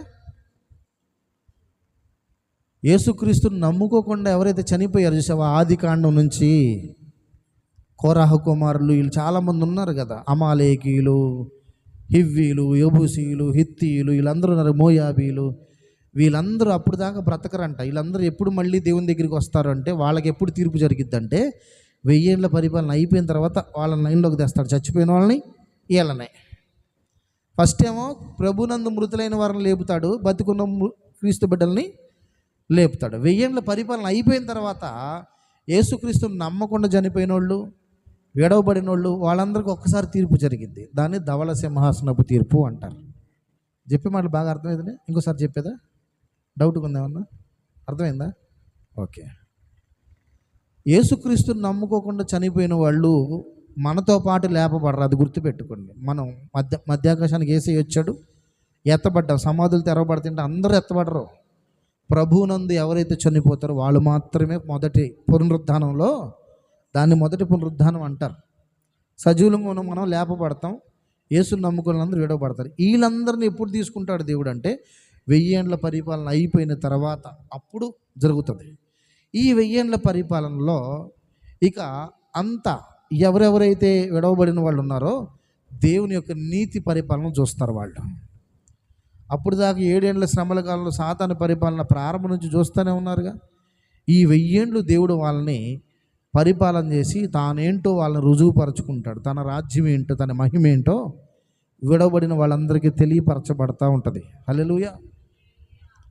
మీరు అడగవచ్చు, ఎందుకన్నా 1000 ఏళ్ళ దాకా ఎందుకు? ఒక 10 సంవత్సరాలు పెడితే సరిపోయిద్దిగా, 10 సంవత్సరాలు టెస్ట్ చేస్తే సరిపోదా అంటే, ఏమో మనకేం తెలుసు, ఆయన మరి 1000 అన్నాడు, మరి నాకు మాత్రం ఏం తెలుసు. స్తోత్రం. 1000 అనేది ఆశీర్వాదపు సంఖ్య. మీరు 1000 తరముల వరకు మీరు ఆశీర్వదించబడతారన్నాడు. దేవుని సన్నిధిలో ఒక్క దినము గడుపుట కంటే, ఒక దినము గడుపుట 1000 దినముల కంటే శ్రేష్టం అన్నాడు. ఇలా 1000 అనేది ఆశీర్వాదపు సంఖ్య. అందుకని 1000 ఏండ్ల పరిపాలన జరుగుతుంది. 1000 ఏళ్ళ పరిపాలన మనం అందరం అధికారాలు అనుభవిస్తూ ఉంటాం. విడవబడిన వాళ్ళందరినీ పరిపాలిస్తూ ఉంటాం. ఇక ఆ 1000 ఏళ్ళ పరిపాలన ఏం జరిగిద్దో ఇప్పుడు చెప్పేదా, వచ్చేవారని చెప్పేదా? మీరేం చెప్పట్లే, చెప్పేదా? చాలా టైం పట్టింది. మరి ఇప్పటికి 40 నిమిషాలు అయింది నేను వాక్యం స్టార్ట్ చేసి. 40 కాదు, 50 నిమిషాలు అయింది. చెప్పేదా? చాలా టైం పట్టిద్ది. మీ ఇష్టం, చెప్పమని చెబుతాను. లేదంటే వచ్చేవారు ఎందుకన్నా మాకు ఈ టెన్షన్ అంటారు. హల్లెలూయా. వచ్చేవారని చెప్తా, ఎందుకంటే అది పెద్ద సబ్జెక్ట్. ఇంకా ఆ 1000 ఏళ్ళ పరిపాలనలో మనుషుల యొక్క పరిస్థితులు ఎలాగుంటాయి, వాళ్ళ జీవన శైలి ఎలాగుంటుంది, ఆ ప్రకృతి ఎలాగుంటుంది, పశువులు ఎలాగుంటాయి, ఎన్ని సంవత్సరాలు ఒక్కొక్కరు బతుకుతారు ఆ కాలంలో. అప్పుడు వివాహాలు ఉంటాయి ఆ 1000 ఏళ్ళ పరిపాలనలో. ఆ చనిపోవడం అనేది ఉంటుందా, పిల్లలు పుడతాం ఉంటుందా, అందరూ మహిమ దేహాలతో ఉంటాం కదా, దేవుడు ఇక్కడ పరిపాలిస్తూ ఉంటాడు కదా. ఇవన్నీ ఎట్లా, ఏం జరుగుతుంది 1000 ఏళ్ళ పరిపాలన అంటే తరువాయ భాగం వచ్చేవారు. Praise Lord. ఈరోజైతే రెండవ అర్ధవారంలో జరిగే సంఘటనలు మీకు చెప్పాను. ఎత్తబడిన సంఘానికేమో తీర్పులు, బహుమానాలు, గొర్రెపిల్ల వివాహ మహోత్సవం, గొర్రెపిల్ల వివాహ విందు. మనం దేవుని వేళను పట్టుకొని దేవునికి మోషే కీర్తన, కొత్త కీర్తన పాడతాం. విడబడిన వాళ్ళకేమో మహాశ్రమలు. ఒక్కొక్క ఉగ్రత పాత్ర కుమ్మరించబడినప్పుడు చెడ్డ పుండులు, ఒంటి మీద చెడ్డ పుండులు పుడతాయి, నీళ్లు రక్తం అయిపోతాయి, తాగడానికి నీళ్లు ఉండవు, పెద్ద పెద్ద వడగండ్లు పడతాయి, యూఫ్రటీస్ నది ఎండిపోయింది. ఇలాంటి భయంకరమైన పరిస్థితులు జరుగుతున్న వాళ్ళ దేవుని దూషిస్తారు, కానీ దేవుని మారు మనసు పొందలేదు. చివరికి 7 ఏళ్ళు పూర్తి అవ్వేసరికి ఇశ్రాయేలు ప్రజలు ఎక్కడున్నారో అంత్య అబద్ధ క్రీస్తుకి తెలిసి చాలామంది రాజుల్ని, ప్రజల్ని తీసుకొని వాళ్ళకి కోసం వెళతాడు. అప్పుడు యేసుక్రీస్తు వారు తన సేనలన్నిటిని తీసుకొని ఎక్కడికి వస్తాడు? ఒలీవల కొండ మీద అడుగు పెట్టగానే ఒలీవల కొండ, ఇశ్రాయేలు ప్రజలందరూ దానిలో ప్రవేశించినప్పుడు రెప్పపాట్లో వాళ్ళు కూడా మార్పు చెందుతారు. అప్పుడు దేవుడు వాళ్ళతో యుద్ధం చేస్తాడు, అర్మగిద్దోని యుద్ధం చేస్తాడు. అప్పుడు ఆకాశ పక్షులన్నింటిని పిలిచి అబద్ధ క్రీస్తు, అబద్ధ ప్రవక్తని ఇద్దరినేమో అగ్నిగుండంలో పడేస్తాడు. మిగతా వాళ్ళందరూ ఆ గుర్రాల మీద కూర్చున్న వాళ్ళ నోటి నుంచి వచ్చిన అగ్ని చేత చంపబడితే ఆకాశ పక్షులు వచ్చి కడుపారా తింటాయి అంట వాళ్ళని. ఇంతటితో 7 ఏళ్ల శ్రమల కాలం పూర్తయింది. అప్పుడు సాతానుని బంధిస్తాడు దేవదూత. పరలోకం నుండి ఒక దేవత వచ్చి అగాధాన్ని తలుపులు తీసి సాతానుని అప్పుడు బంధించి వాడిని అగాధంలో బంధిస్తాడు. ఎన్ని సంవత్సరాలు? 1000 సంవత్సరాలు బంధిస్తాడు. ఇంకా సాతాను బంధించబడితే ఇంక భూమి మీద సాతాను కార్యాలు జరుగుతాయా? మీరు చూడండి, చాలామంది సేవకులు తెలియక ఎవరినన్నా దెయ్యం పట్టిన వాళ్ళు తీసుకొచ్చారనుకోండి, యేసుక్రీస్తు నామములో నిన్ను బంధిస్తూ ఉన్నాను అంటున్నారు. సాతాను అప్పుడు ఎప్పుడు బంధించబడ్డాడు? వాడు ఫైనల్లోనే బంధించబడేది. వాడు బంధించబడితే ఇప్పుడు నేనున్నాను అనుకోండి, ఎప్పుడో దెయ్యం పట్టినమ్మని ఒక అమ్మాయిని తీస్తే యేసుక్రీస్తు నామములో నేను బంధిస్తున్నాను సాతాను అంటే బంధించబడాలి కదా, ఇంకేం జరగకూడదుగా. మరి దోపిడీలు జరగకూడదు, దొంగతనాలు జరగకూడదు, ఏం జరగకూడదు, తాగుడు మానుకోలు, అందరూ ప్రశాంతంగా బతకలేదు. మరి ఎంతమంది సేవకులు బంధిస్తున్నా బంధించబడ్డా? బంధించట్లా, ఆజ్ఞాపిస్తున్నాను అనాలి. ఏమనాలి? సేవకుడు ఏమనాలంటే ఆజ్ఞాపిస్తున్నా, విడిచిపో. యేసుక్రీస్తు వారు కూడా అట్లనే అపవిత్రాత్మ పట్టిన గెరాసీల దేశంలో ఏం చెప్పాడు? విడిచిపో అన్నాడు. నురుగు కక్కుంటున్నాడు మత్తయి సువార్త 9వ అధ్యాయంలో. వాడిని విడిచిపో అని గద్దించాడు. అంతేగాని బంధిస్తున్నాను అనలా. మీరు చూసుకోండి, ఎక్కడైనా బైబిల్ గ్రంథంలో ఎక్కడ బంధిస్తున్నట్టుగా దేవుడు ఎక్కడ ఆజ్ఞాపించాడు అని రాయబడింది. చూడండి ఒకసారి మార్కు సువార్తలో 9వ అధ్యాయంలో ఉంటుంది ఆ మాట. శిష్యుల దగ్గర తీసుకొస్తే వాళ్ళ శిష్యులు ఆ దెయ్యాన్ని వెళ్ళగొట్టలేకపోతారు. 17వ వచనం చూడు, 9:17. బోధకుడా, మూగ దెయ్యము పట్టిన నా కుమారుని నీ యొద్దకు తీసుకుని వచ్చితిమి. అది ఎక్కడ వాడిని పట్టునో అక్కడ వానిని పడద్రోయును. అప్పుడు వారు నురుగు గార్చుకొని పండ్లు కొరుక్కొని మూర్ఛిలును. వానిని వెళ్ళగొట్టుడని నీ శిష్యులను అడిగితిని కానీ అది వారి చేత, అది వాడు వచ్చినోడు కూడా చూడండి, వెళ్ళగొట్టమని అడిగాడు కానీ బంధింపమని అడగలేదంట. అందుకు ఆయన విశ్వాసం లేని తరం వారలా నేను ఎంతకాలం మీతో ఉందును, ఎంతవరకు మిమ్మల్ని సహింతును, వారిని నా ఎద్దుకు తీసుకుని రండి వారితో చెప్పగా వారు ఆయన ఎద్దుకు వారిని తీసుకుని వచ్చి దెయ్యము ఆయన చూడగానే వారిని వెలవెల్లాడించును కనుక వాడు నేలపడి నురుగు కార్చుకుని పొరలాడుచుండు. అప్పుడు ఆయన ఇది వీనికి సంభవించినది ఎంతకాలమైన తండ్రినడుగా వాడు బాల్యం నుండి అను, అది వాని నాశనం జీవన తరచుగా అగ్నిలో నీళ్లను పడతాను. ఏమైనా నీ వల్ల అయితే కనికరపడి అందుకు యేసు నమ్ముడు నీ వల్ల అయితే నమ్మువానికి సమస్య సాధ్యం అనేను. తర్వాత 25వ వచనంలో జనులు గుంపు కూడి తన యొద్దకు పరిగెత్తు వచ్చుట యేసు చూచి మూగవైన చెవిటి దెయ్యమా వానిని వదిలి పొమ్ము, ఇక వానిలో అదిగో వదిలి పొమ్ము నీకు ఆజ్ఞాపించుచున్నానని చెప్పి అపవిత్ర ఆత్మను గద్దించను. బంధించాడు అక్కడ, బంధించలా. మత్తయి సువార్త 10వ అధ్యాయంలో శిష్యులకు కూడా ఏం చెప్పాడు? ఒకసారి మార్కు సువార్తలోనే ఉండండి. మార్కు సువార్త 16వ అధ్యాయంలోనికి రా ఒకసారి. నమ్మిన వాళ్ళని ఈ సూచికలు జరిగిన అక్కడేం చెప్పాడు చూడు. తెలియక చేస్తున్న పొరపాటు సేవకులు 17వ వచనం చూడు. నమ్మిన వారి వల్ల ఈ సూచక్రియలు కనబడను ఏమనగా నా నామమున దెయ్యములను బంధిస్తారన్నాడా? వెళ్ళగొట్టాలి, లోపలికి వచ్చినండి బయటికి వెళ్ళగొట్టాలి. మత్తయి సువార్త 10లోకి రా ఇప్పుడు. మొదటి వచనం చదువు.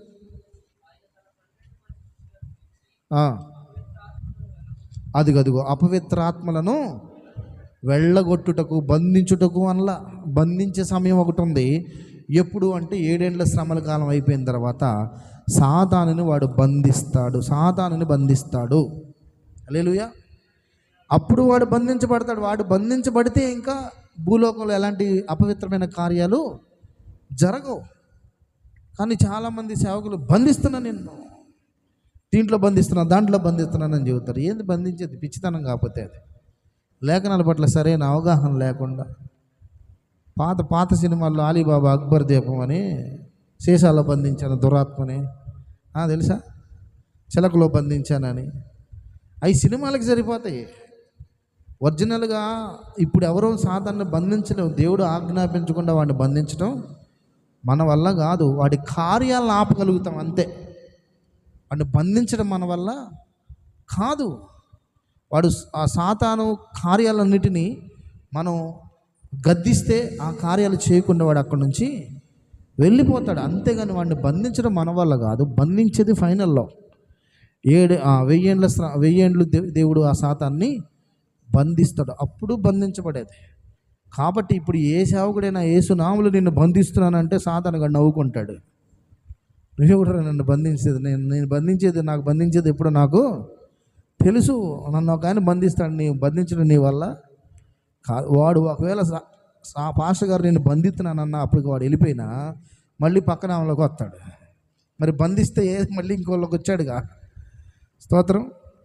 కాబట్టి ఇట్లాంటి చిన్న చిన్న మెలుగులు కూడా సేవకులు కూడా నేర్చుకోవాలి. చాలామంది సేవకులకు కూడా కొన్ని విషయాలు తేడా పడుతూ ఉన్నారు. లేఖనాల ప్రత్యక్షత లేఖనాలను సరిగ్గా అర్థం చేసుకోకుండా కొంతమంది ఆ దెయ్యం పట్టిన వాళ్ళు తీసుకొస్తే నీ పేరేందో చెప్పు అమ్మాయి అంటారు. నీకు పేరుతో ఎందుకయా? వచ్చిన దెయ్యాన్ని వెళ్ళగొట్టు, నీకు చాలు. నీకు పేరు, ఆమె పేరు ఎందుకు? సాతాను పేరు తెలుసుకుని నువ్వేం చేస్తా? ఏమైనా శిలాపలక మీద రాస్తావా పలానా ఆమె పేరు చెప్పిందని? చాలా మీరు చూసుంటారు కదా స్టేజ్ల మీద, నీ పేరు చెప్పా, నా పేరు కనకదుర్గమ్మ. దాని గురించి పెద్ద ఇష్యూ అయింది. కనకదుర్గమ్మ మా కనకదుర్గమ్మని దెయ్యం అంటారని దాన్ని మొదలు పెద్ద ఇష్యూ చేశారు. అసలు నువ్వు అడగనేలా? నేను కనకదుర్గమ్మ నన్ను చెప్పనేలా? నువ్వు దాన్ని దెయ్యం అంటే ఎందుకు? వాళ్ళు మా దేవతను దెయ్యం అంటారని నీ మీదకి రానేలా? ప్రైజ్. నీ పేరేందో చెప్పు. నా పేరు సుబ్బాయమ్మ. ఎంతకాలం అవుతుంది బట్టి? పలానా. ఎక్కడ పెట్టావు? ఏం చేస్తున్నావు? కడుపులో నొప్పి పెట్టా, కిడ్నీల మీద కూర్చున్నా. ఎంత అమాయకంగా సేవకులు, ఎంత అమాయకంగా. నీకెందుగా అవన్నీ? నీ పని ఏంటి? దెయ్యం పట్టిందని తీసుకొచ్చారు, వదిలిచ్చు. నీకు కిడ్నీలో కూర్చుందా, గుండె మీద కూర్చుందా, ఇవన్నీ నీకెందుకు? నువ్వు చేయాల్సిన పని ఏంది? నేను ఫోకస్ చేసుకోవడానికి తప్పితే ఏమీ లేదు అక్కడ. Praise lord. ఇవన్నీ హైలైట్ చేసుకోవడానికి సేవకులు ఏమీ లేదు. యేసుక్రీస్తు నామములో బంధించాలంతే. పేరు చెప్పమంటే ఏమైనా అబద్ధం కరెక్ట్ చెప్తాడు సాతాను గాడు. పక్కింటి ఆమె పేరు చెప్పి దాళాలు కొట్టుకోమని మళ్ళీ నేను సుబ్బాయమ్మని, నేను మొన్న చచ్చిపోయాను 4 రోజుల క్రితం, నేను ఏమొక పట్టానంటే ఇంక ఆమె ఏం కొట్టుకోవాలి, మీ అమ్మాయి పట్టిందంట, ఎందుకు పట్టింది చెప్పని వీళ్ళు తగులు ఆడుకోవాలి. ఎందుకు పేర్లు అడుగుతారు తెలుసా? యేసుక్రీస్తు వారు అడిగారు కండి, మేము కూడా అందుకని అడుగుతున్నాం. గెరాసీన దేశంకి వెళ్ళినప్పుడు ఏమని అడిగాడు యేసయ్య? నీ పేరేంటని అడిగాడు, అందుకని మేము కూడా అడుగుతున్నాం. సరే పేరేంటని అడిగితే చెప్పింది, అదేం ఏం చెప్పింది? శానా అని చెప్పింది. మేము అనేకులు అని చెప్పింది, కానీ నా పేరు ఎలంకమ్మ, పుల్లమ్మ, సుబ్బాయమ్మ, ఆయమ్మ, ఈ అమ్మాయి అని చెప్పిందా? ఎందుకు అడిగాడు యేసుక్రీస్తు వారు? అది కూడా అంటే దానికి కూడా ఒక లాజిక్ ఉంది. ఏసీ చేశాడంటే ఒక లాజిక్ ప్రకారం, నీ పేరేంటి అంటే నా పేరు సేన, మేము అనేకులం. అంటే సుమారు 2000 దెయ్యాలు దాంట్లో. ఎందుకంటే 2000 ఎట్లా చెప్పగలమంటే 2000 పందులు వెళ్ళి ప్రపాతమైన నీళ్ళల్లో దూకినాయి. అంటే ఒకే వ్యక్తిలో 2000 దెయ్యాలు ఉన్నాయి. అది చెప్పడానికి యేసయ్య అడిగాడు. అంటే ఒక వ్యక్తిలో ఎన్ని దురాత్మల నివాసం ఉండగలుగుతాయో తెలియపరచడానికి అడిగాడు అంతే. నీ పేరేంటని అందరిని అడగమని చెప్పలా. అంటే అక్కడ ఉన్న వాళ్ళందరూ చాలామంది చూస్తున్నారు కదా, అడిగాడు నీ పేరేంటి చెప్పు. ఆ పేరు చెప్పలా. మేము సేన అన్నాడు. సేన అంటే చాలామంది అని అర్థం. సేన అంటే చాలామంది, 1000 కంటే ఎక్కువ. సేన అంటే 1000 కంటే ఎక్కువ అని అర్థం. వాడు చెప్పాడు మేము సేన అన్నాడు. సేన అంటే చానా అని అర్థం. బాగుందా? సేన అంటే చానా, సేన అంటే చానా అని అర్థం. అందుకోసం అడిగింది దేవుడు, అంతేగాని ఇంక దేవుడు అడిగాడు కాబట్టి వచ్చిన వాళ్ళ నీ పేరు చెప్పు, నీ పేరుతో ఎందుకు మనకి? అంతేనా? పాయింట్ అయినా కాదా? వాళ్ళు ఏదో కష్టాల్లో ఉన్నారు, దురాత్మ ఆ అమ్మాయినో అబ్బాయిని వేదెత్తం తీసుకొచ్చాడు. నీకు చేతనైతే గద్దించు, యేసుక్రీస్తు మనల్ని నిన్ను ఆజ్ఞాపిస్తాడు, విడ అంటే వెళ్ళిపోవాలి అంతే. మన తండ్రి సన్నిధికి ఒక అమ్మాయిని తీసుకొచ్చారు. శుక్రవారం ఆరాధన జరుగుతుంది. శాలేమన్ అప్పుడే వచ్చాడు, పాట అందుకున్నాడు. పవన్ రాజు దగ్గరికి ఎవరో వచ్చారు. ఆ పవన్ రాజు ఏమో నన్ను పిలిచాడు బలిపేట మీద ఉంటే, అన్న ఇట్రా నా ప్రార్థన చేయాలన్నా. నేను మామూలుదేమని పోయా. ఆట ఏరయ్యా అంటే బయట ఉన్నారంట అంటే వాళ్ళు తీసుకెళ్ళారు నన్ను. ఏమైందంటే బాగాలేదు అంటున్నారు. ఆడకపోతే దెయ్యం పట్టిన అమ్మాయి ఆ పిల్ల ఆటోలో కూర్చొని దిగనంటుందే. స్తోత్రం. ఏమైందమ్మా అన్న, దురాత్మ పుట్టిందన్న, చాలా రోజులు అంతకుముందు కూడా తీసుకొచ్చాము ఇక్కడికి, అప్పుడు పోయింది మళ్ళీ వచ్చిందని. మరి ఆటోలో కూర్చోబెట్టారేంది, దించండి అన్న, దిగనంటుందన్న అంటున్నారు. 4 ఆడోళ్ళు 4 మగోళ్ళు ఉన్నారు. ఆమె కూడా సరిగ్గా ఉంది, లావణ్య టైప్లో ఉంది కొంచెం ఇంచుమించుగా. మా ఏం పేరు నీ పేరు అంటే అని ఎడుపు మొదలు పెట్టింది. అర్థమైంది ఇంకా. స్తోత్రం. వాళ్ళు పక్కన వాళ్ళు చెప్పారు ఏం పేరు అమ్మాయి పేరు అంటే శాంతి అన్నారు. అమ్మాయి శాంతి నువ్వు ఆటో దిగు, నీకు దెయ్యం లేదు ఏం లేదు దిగు అన్నా అని ఎడుతుంది. ఇంక చేయి పట్టుకొని బలవంతంగా నేనే దింపించి ప్రార్థన చేసి నీకు దెయ్యం లేదు ఏం లేదు మర్యాదకు నడు మందిరంలోకి బా అన్నా. ఇంకంతా ఏడు పాపేసింది. స్తోత్రం. వాళ్ళు చేయి పట్టుకున్నట్టు వాళ్ళతో పాటు నడుచుకుంటూ వచ్చి మందిరంలో కూర్చుంది. ప్రైజ్లో వాళ్ళు ఎంతమంది దిగమన్నా దిగలేదంట.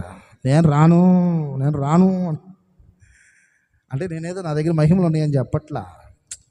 వాళ్ళు ఎందుకు మనకు దెయ్యాల్లో ఎవరు ఉన్నారు, నీ పేరు ఏంది, అవన్నీ ఎందుకు తీసుకొచ్చి కూర్చోబెట్టాం మందిరంలో. స్టార్టింగ్లో ఎంట్రన్స్లోనే మళ్ళీ అట్టేపుకి ఎంత డిస్టర్బెన్స్ అయింది. పాస్టర్ గారు వాకింగ్ స్టార్ట్ చేసి కూర్చోబెట్టి మళ్ళీ తల మీద చేయబెట్టి వెళ్ళి బలిపేట మీద కూర్చొని మళ్ళీ అట్లా లుక్ వేసాను నేను. బలిపేట మీద నుంచి పడుకుంది ప్రశాంతంగా. అప్పుడు దాకా గొడవ చేసింది, ప్రశాంతంగా పడుకుంది. మళ్ళీ అరగంట తర్వాత చూసా, గుర్తొచ్చి చూస్తే కూర్చొని వాక్యం వింటుంది ప్రశాంతంగా. సపట్లు కొట్టండి కొద్దిగా. అంటే దేవుడి కార్యం చేస్తాడు.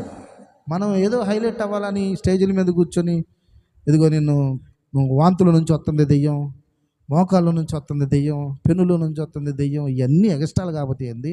రేపు ఆడికి వెళ్ళిన తర్వాత వేసే మామూలుగా అన్నాడు ఒక్కొక్కడిని సేవకుడిని. హల్లెలూయా. యాకోబు పత్రిక 3వ అధ్యాయంలో సేవకులమైన మనము మరి కఠినమైన తీర్పు ఎరుగుదామని కొంతమంది బోధకులు కావద్దన్నాడు.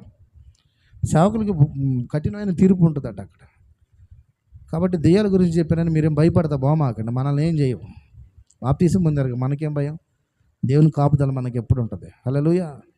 అంటే సందర్భం వచ్చింది కాబట్టి చెప్పాను. సాతాన్ని బంధించడం దగ్గర ఇదంతా వచ్చింది. సాతాన్ని మనం బంధించలేము, దేవుడు మాత్రమే.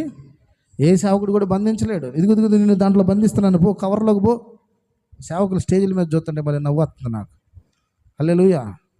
వాంతుల నుంచి వస్తుందంట దురాత్మ. కవర్లు పట్టుకొని తిరుగుతున్నారు.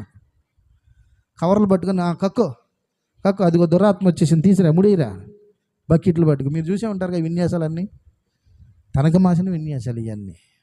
Praise the Lord. అట్లా దేవుడు దురాత్మ ఉంటే నువ్వు గద్దిస్తే పోవాలి దురాత్మ, అంతే. వాంతుల నుంచి వచ్చింది, ఇంకో దాంట్లో నుంచి వచ్చిందంటే అవన్నీ కరెక్ట్ కాదు. ఓకే, ఈరోజు చెప్పిన సంగతులన్నీ గుర్తుపెట్టుకోండి. వాక్యం ఏం చెప్తుంది మనకు? దైవజనుడు వాడు ఎంత పెద్దోడైనా సరే, ఆ స్టీఫెన్ పాల్ చెప్పని, సతీష్ కుమార్ చెప్పని, షాలేమన్న చెప్పని, భక్తి సింగ్ చెప్పని, ఎవరు చెప్పినా సరే లేఖనం ఏం చెబుతుంది, లేఖనానికి అనుగుణంగా ఆ సేవకుడు బోధిస్తున్నాడా లేదా అని చూసుకోవాలి. దీనికి మించి ఎవడన్నా ఎక్స్ట్రా చేస్తే అది దురాత్మ నుంచి పుట్టిందే కానీ బైబిల్ నుంచి పుట్టింది కాదు. అంటే నేను సేవకులను తప్పు పట్టట్లా. బైబిల్కి బయట నుంచి చెప్పి బైబిల్ కల్పనా కథలు చెప్పి పౌలు గారు వచ్చి వాక్యం బోధిస్తే బెరయా సంఘస్థులంట పౌలు చెప్పిన మాటలు అలాగ ఉన్నాయో లేవో పరీక్షించారంట ప్రతిరోజు. ఏది పౌలు అంతటోడో వచ్చి వాక్యం చెబితే ఆగవా నువ్వు చెప్పిన అట్లా ఉన్నాయో లేవో చూస్తాం బైబిల్లో. కానీ ఈరోజు మన వాళ్ళు అట్లా చూడరు. ఆయన టక్ వేసుకున్నాడా, షూ వేసుకున్నాడా, స్టేజ్ కట్టాడా, లైటింగ్లు పెట్టాడా, ఆయన పెద్ద సేవకుడు, ఆయన చెప్పింది కరెక్ట్. లేఖనం ఏం చెబుతుందిరా సోదరుడా అనాలనిపించింది. బైబిల్లో రివర్స్గా అన్నీ చేస్తూ ఉంటే నువ్వు లేఖనం ఫాలో అవ్వకుండా ఏదో ఆకర్షణీయంగా చూసి వాటిని ఫాలో అయితే ఎట్లా? మనకి కొలబద్ద ఏంటిది, స్కేల్ ఏంటిది? మనకి బైబిలే మనకు కొలబద్ద. దీని ప్రకారం ఫాలో అవ్వాలి, సేవకుడిని బట్టి కాదు. సేవకుడు చెప్పేది లేఖన ఆధారంగా ఉందో లేదో చూసుకోవాలి. ఎట్లాంటి చిన్న సేవకులు చెబితే ఎవరికి లెక్క ఉండదు. పెద్ద సేవకుడు అబద్ధం చెప్పినా సరే అది చాలా అందంగా ఉంటుంది. Praise the Lord. కాబట్టి దేవుని బిడ్డలారా, ఈరోజు రెండవ అర్ధవారంలో ఏం జరిగిద్దో మొత్తం ప్రకటన దాదాపుగా అయిపోయింది. ఇంక వచ్చే వారం 1000 ఏండ్ల పరిపాలనలో ఏం జరుగుతుంది, 1000 ఏండ్ల పరిపాలన అయిపోయిన తర్వాత ఏం జరుగుతుంది అనేది వచ్చే వారం మనం నేర్చుకుని ఎవరు మిస్ కావద్దు. తల్లవంచండి, ప్రార్థన చేసుకుందాం. పరిశుద్ధుడైన తండ్రి, ప్రేమ స్వరూపి, నీకు వందనాలు. ఈ రాత్రి వేళనైనా ప్రకటన గ్రంథంలో మేము ప్రారంభం నుంచి అన్ని వరుస క్రమంలో మాకు బోధిస్తూ వచ్చారు. ఈ రాత్రి వేళ రెండవ అర్ధవారంలో అంత్య అబద్ధ క్రీస్తు ముద్ర వేయించుకున్న వారు, విడబడిన వాళ్ళకి ఏం జరుగుతుందో, ఎత్తబడిన వాళ్ళకి ఏం జరుగుతుందో మాకు తేట తెల్లంగా మీరు